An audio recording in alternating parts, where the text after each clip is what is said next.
पवारांनी आता घरी बसावं आणि इतरांना संधी द्यावी असा खोचक टोला अजित पवारांनी लगावलेला होता। मात्र शरद पवारांच्या निवृत्तीबाबतचं माझं वक्तव्य जुनं असल्याची कबुली देत अजित पवारांनी शरद पवारांच्या निवृत्तीबाबत कानावर हात ठेवलेत। दादा, आपका एक बयान था कि अब पवार साहब ने रुकना चाहिए, रिटायरमेंट लेना चाहिए। आज भी अजीत दादा उसी बयान पर कायम है? बिल्कुल नहीं, बिल्कुल नहीं। उनका जो भी वो उनका अधिकार है, वो जितना वहाँ रहना चाहते हैं क्योंकि पार्टी उन्होंने तैयार की है। पूरे देश के वो बड़े नेता हैं। देश के सभी लीडर अलग अलग पार्टी को उनको बहुत रिस्पेक्ट देते हैं। अभी 10 दिसंबर को सुप्रिया ने वहाँ एक खाना रखा था, तो पार्टी रखी थी, तो बहुत से लोग आए थे, बहुत से लोग, सभी पार्टी के। उपमुख्यमंत्री अजित पवार यांनी केलेल्या वैयक्तिक टीकेला आमदार महेश लांडगे यांनी कडक शब्दात प्रत्युत्तर दिलंय। तुम्ही काहीही आरोप कराल आणि आम्ही ते मुकाट्याने सहन करू, असं आता होणार नाही असा इशारा लांडगेंनी दिलाय। पिंपरी चिंचवडच्या प्रचारात अजित पवार आणि भाजपच्या महेश लांडगेंमध्ये जोरदार जुगलबंदी रंगलेली पाहायला मिळाली होती। बिबट्याबरोबर लांडगे पण आले। अरे सगळे लांडगे एका माळेतले मणी नाही। आंबा एखादाचा नासका असतो, एखादाच नासका असतो, पण तो वेळीच जर तो काढला नाही ना, आखी आडी ती नासून टाकतोय। या शहरामध्ये 2017 पासून तर जे आम्ही आतापर्यंत केलं त्या संदर्भामध्ये आम्ही प्रामाणिकपणे नेहमी मांडत आलो। याचा अर्थ असा नाही की आमच्यावर तुम्ही काही आरोप करणार आम्ही सहन करणार।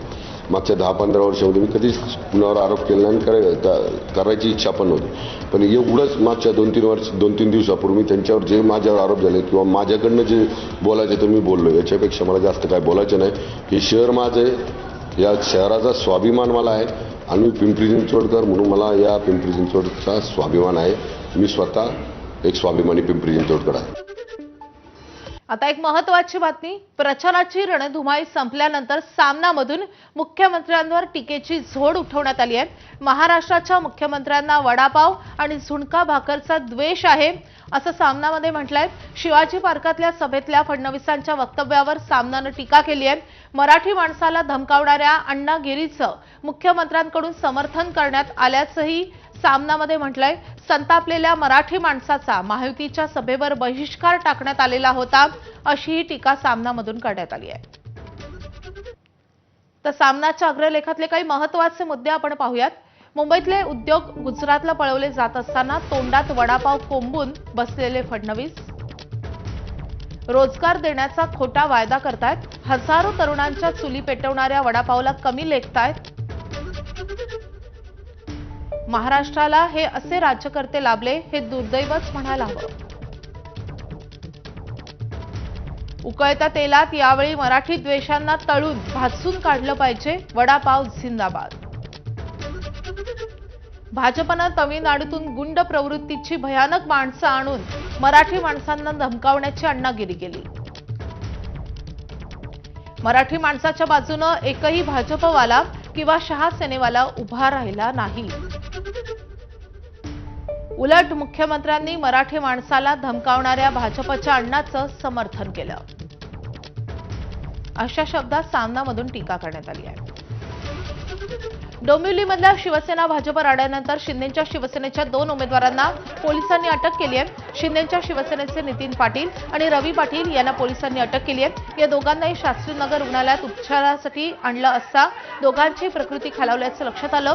पुढील उपचारासाठी दोघांनाही ठाण्यातल्या रुग्णालयामध्ये हलवण्यात आलंय। पोलिसांची कारवाई चुकीची असल्याचं आमदार राजेश मोरेंनी म्हटलंय। तर नितीन पाटलांची पत्नी आणि शिवसेनेच्या उमेदवार रंजना पाटील यांनी बरं वाईट झाल्यास पोलीस जबाबदार असतील असा इशारा दिलाय। पेशंटला आमचे जे 2 उमेदवार आहे ही सर्वस्वी जबाबदारी पोलिसांची आहे। जर काही दुर्घटना घडली काय झालं तर सर्व जबाबदारी पोलिसांची असणार आहे। दुसरं आम्हाला काय बोलायचं आहे कारण आमचे हे 2 उमेदवार आहे। तब्येत बिघडलेली असताना सुद्धा त्यांच्या कारवाई होते अतिशय चुकीचे आहे आणि आम्ही त्याचा निषेध करतो आणि ही सर्वस्वी जबाबदारी पोलिसांची। खोटं बोलून त्यांना तिकडनं हॉस्पिटलमधनं हलवण्यात आलं। मला बाहेरून कळालं, मला मी पोहोचले हॉस्पिटलला, इथे कळालं इथं नाही पोलीस स्टेशनला आहे। पोलीस स्टेशनला अगदी मला रडून लागलं. पोलीस स्टेशनच्या बाहेर मला आरडाओरड करावं लागलं. तेव्हाही सांगितलं रे, नंतर तिकडनं बाहेर काढलं. तिथेही मला तिथं की हे काय कुठला दबावतंत्र आहे. ही खरंच लोकशाही आहे. सुशिक्षित सुसंस्कृत डोंबिवली आहे. आमच्या समोर आता प्रश्न उभा राहिला आहे, खरोखर निवडणुका ह्या म्हणजे निरपेक्ष होतील का? हे काय चाललंय? अक्षरशः 190च्या वरती BP आहे. त्याला कसं काय घेऊन आलं हॉस्पिटलमधून? ॲडमिट असताना अटक कशी काय दाखवतात? आणि अटक उद्या काय झालं आमच्या उमेदवारांना? आज परिस्थिती तुम्ही बघितली असेल, अत्यंत बिकट. सगळ्या महिला कुटुंबाची अवस्था बघा काय आहे. पोलिसांवर कोणाचा दबाव आहे? पोलीस कोणासाठी काम करतायत?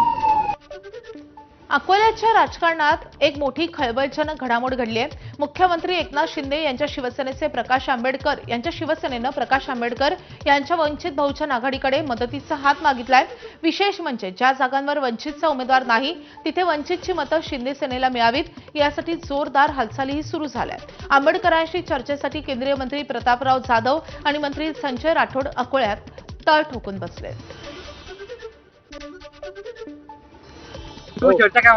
सांगतो अरे मी आंबेडकर साहेबांना नाही, मी प्रतापराव जाधव आणि मी दोघे जण आता आहे.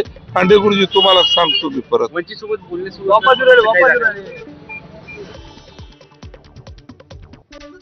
धुळ्यासह मुंबई महापालिकेवर भाजपचा भगवा फडकेल असा विश्वास मंत्री जयकुमार रावल यांनी व्यक्त केलाय.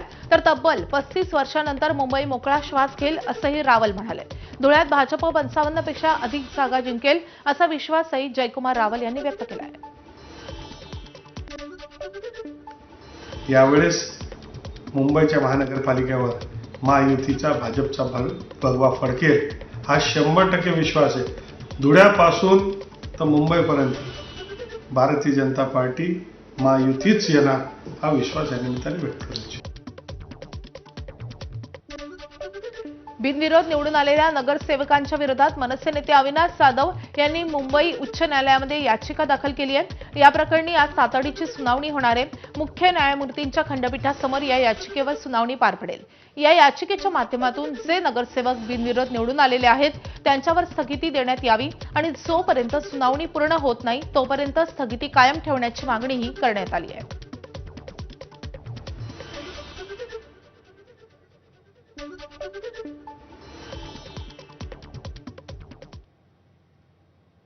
आता एक महत्त्वाची बातमी येते. महापालिकांच्या निवडणुका होताच ईव्हीएम मशीन जिल्हाधिकाऱ्यांना द्या अशा सूचना राज्य निवडणूक आयोगाने दिल्यात. राज्यातील 29 मनपा आयुक्तांना या संदर्भात निर्देश देण्यात आले. निकालानंतर 2 दिवसात ईव्हीएम जिल्हाधिकाऱ्यांना देण्याचे निर्देश आयोगाने दिलेत. दरम्यान ईव्हीएम मधील मेमरी कार्ड सरकारच्या ट्रेझरीमध्ये ठेवलं जाणार. फेब्रुवारीमध्ये होणाऱ्या जिल्हा परिषदा निवडणुकांकरता 51,537 कंट्रोल युनिट लागणार आहेत. शिवाय 1,10,329 बॅलेट युनिट्सची गरज भासेल. 5 फेब्रुवारीला 12 जिल्हा परिषदांच्या निवडणुका पार पडतील. उद्या महापालिकेसाठी मतदान पार पडतंय. पुणे शहरात एकूण 41 प्रभाग आहेत आणि यापैकी 40 प्रभाग 4 सदस्यांचे असून एक प्रभाग हा 5 सदस्यांचा आहे. त्यामुळे मतदान करताना मतदारांमध्ये कोणताही गोंधळ होऊ नये यासाठी प्रशासनाकडून विशेष प्रबोधन करण्यात येत आहे. 4 सदस्यांच्या प्रभागांमध्ये मतदान कशा पद्धतीने करायचं आणि 5 सदस्यांच्या प्रभागांमध्ये मतदानाची प्रक्रिया कशी असेल या संदर्भात सविस्तर माहिती पुणे महापालिकेचे अतिरिक्त आयुक्त ओमप्रकाश दिवटे यांनी दिली आहे. मतदारांना मतदानाची प्रक्रिया अधिक स्पष्टपणे समजावी यासाठी ईव्हीएम मशीनवर प्रत्यक्ष डेमोही दाखवण्यात आलाय. याचा आढावा घेतलेला आमच्या प्रतिनिधींनी. आपण पाहूया. जी सगळी प्रक्रिया आहे ते समजून देखील आपल्याला या ठिकाणी ते सांगणार आहेत आणि एक डेमो सुद्धा करून दाखवणार आहेत. आणि त्यासाठी आपल्या सोबत महानगरपालिकेचे अतिरिक्त आयुक्त ओमप्रकाश दिवटे सर आहेत.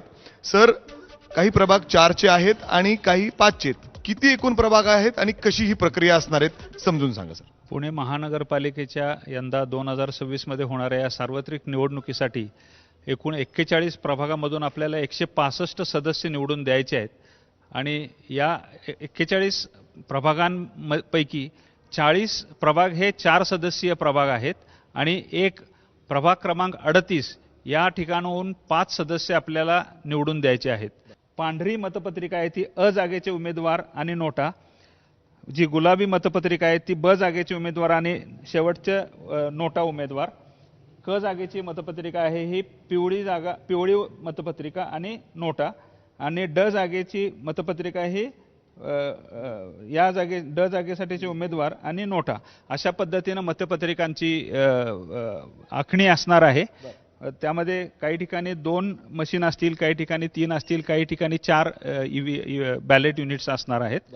यामध्ये मतपत्रिका केंद्राध्यक्षांनी सोडल्यानंतर आपण मतं नोंदवण्यासाठी प्रत्येक रंगाची जी मतपत्रिका आहे त्यापैकी एक उमेदवाराला, आपल्या पसंतीच्या एका उमेदवाराला मत आपल्याला द्यायचं आहे.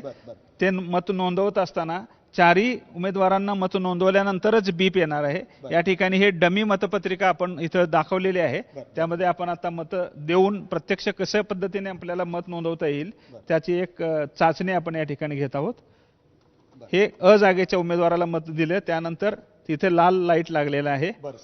हा ब जागेच्या उमेदवाराला इथं मत दिलं, त्यामध्ये हा लाल लाईट लागलेला आहे. म्हणजे नंतर दुसरं मतदान झालेलं आहे. हा क जागेच्या उमेदवारासाठी मतदान देत असताना या ठिकाणी मतदान दिलं तर हा लाल लाईट लागलेला आहे. बरोबर. आणि मतदान झालेत आता हा, आपले. आणि हे ड जागेचं म्हणजे या प्रभागासाठीच्या 4थ्या उमेदवाराला मत दिल्यानंतर बीप हा आवाज येऊन सगळी 4ही मतं मशीनमध्ये नोंदवली जातील. चौथ्या उमेदवाराला आपण इथं मत देतोय. आम्हाला एकदा करून दाखवा सर. हा, पहिलं अ जागेसाठी आहे ते आपण मतदान केलेलं आहे. इथं आपल्याला लाल रंगाचा जो ॲरो आहे तो दिसत आहे. म्हणजे आपले जो कुणी मतदार पसंतीचा उमेदवार आहे त्याच्या समोर आपण बटन दाबायचं. बटन दाबलेलं आहे. त्यानंतर आता ब जागेसाठी आपण मतदान करूया. गुलाबी रंग. गुलाबी रंगासाठी.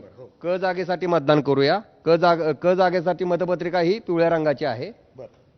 त्यानंतर आपण ड जागेसाठी मतदान करू. चौथं मतदान आता झालेलं आहे. आणि आता शेवटचं 5वं मतदान हे फिक्कट हिरव्या रंगाची मतपत्रिका आहे. आपण आता हे 5 मतदान झाल्यानंतर बीपचा आवाज आला, याचा अर्थ ही पूर्ण मतदान प्रक्रिया पूर्ण झाली आहे. अशा पद्धतीने प्रबोधन केलं जात आहे आणि ही सोपी प्रक्रिया या ठिकाणी आपल्या अधिकाऱ्यांनी देखील आपल्याला समजून सांगितलेली आहे. त्यामुळं आपण सुद्धा आवाहन करूयात, जास्तीत जास्त लोकांनी बाहेर पडून मतदानाचा हक्क बजवा.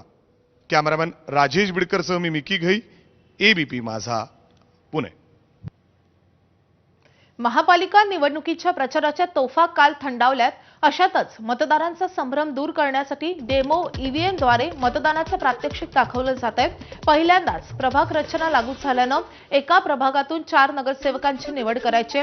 याच पार्श्वभूमीवर बाजारात 120 रुपयांना डमी ईव्हीएम उपलब्ध आहेत. आतापर्यंत 450हून अधिक डेमो ईव्हीएमची विक्री झाली असून मतदार जनजागृतीसाठी हे प्रयत्न सुरू आहेत. अजित पवारांचे राजकीय सल्लागार असलेल्या नरेश अरोरांशी संबंधित डिझाइन बॉक्स या कंपनीची पुणे पोलिसांकडून तपासणी करण्यात आली आहे. पुणे पोलिसांच्या क्राईम ब्रांचनं डिझाइन बॉक्सच्या कार्यालयातल्या कागदपत्रांची तपासणी केल्याची माहिती कळते. मात्र कारवाईचं कारण अजूनही गुलदस्त्यात आहे. 2024च्या विधानसभा निवडणुकीवेळी अरोरांनी राष्ट्रवादीसोबत काम केलेलं होतं. अजित पवारांच्या प्रचारासाठी त्यांनी विविध राजकीय कॅम्पेनही राबवलेत. डिझाइन बॉक्स या कंपनीनं यापूर्वी काँग्रेससाठीही विविध राज्यांमध्ये काम केलंय.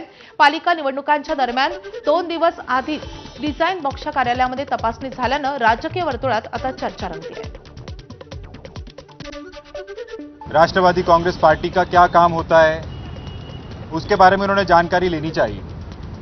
हमारे कर्मचारी होने के बाद जिनकी जितनी जानकारी थी उन्होंने उतनी जानकारी उनको दी और उसके बाद उन्होंने कुछ दस्तावेज मांगे, कुछ दस्तावेज दिखाने की बात की, कुछ नंबर मांगने की बात की. तो हमारे कर्मचारी ने उनको बोला कि हमारे सीनियर्स नहीं हैं, हम आपको ये जानकारी ऐसे नहीं दे सकते.